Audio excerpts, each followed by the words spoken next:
Hello నమస్తే. Welcome to Telugu one cinema. This is దివేశ్వరి.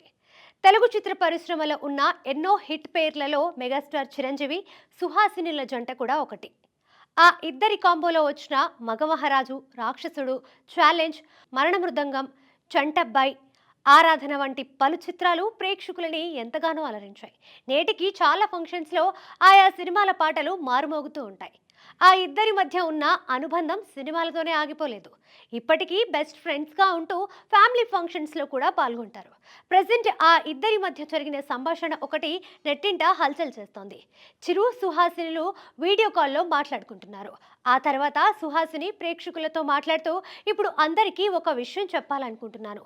ఒకసారి నేను, చిరంజీవి షూటింగ్ కోసం కేరళలోని ఒక లొకేషన్కి కారులో బయలుదేరాం. ముందు కారులో చిరంజీవి వెళ్తుండగా వెనక కారులో నేను, డాన్స్ మాస్టర్, హెయిర్ డ్రెస్సర్ వెళ్తున్నాం. ఆ తర్వాత అనుకోకుండా కొందరు తాగుబోతులు మా కారుపై బీరు సీసాలు వేస్తూ వెంబడించారు.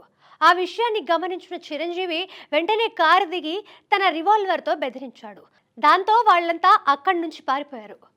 తెరపైనే కాదు, రియల్ లైఫ్లో కూడా చిరంజీవి హీరో అంటూ చెప్పింది. ఆ తర్వాత చిరుతో ఈ విషయం మీకు గుర్తుందా అని అడగగా, గుర్తుంది, ఆ రోజు మీకు అలా జరగడం అనూహ్య పరిణామం అంటూ చెప్పాడు. కాకపోతే ఈ వీడియో ఎప్పటిదో అనే విషయంలో మాత్రం క్లారిటీ లేదు. ఇక ఈ వీడియోని చూసిన మెగా ఫ్యాన్స్ అయితే సోషల్ మీడియాలో షేర్ చేయడంతో పాటుగా చిరు రియల్ హీరో అంటూ కమెంట్స్ పెడుతున్నారు.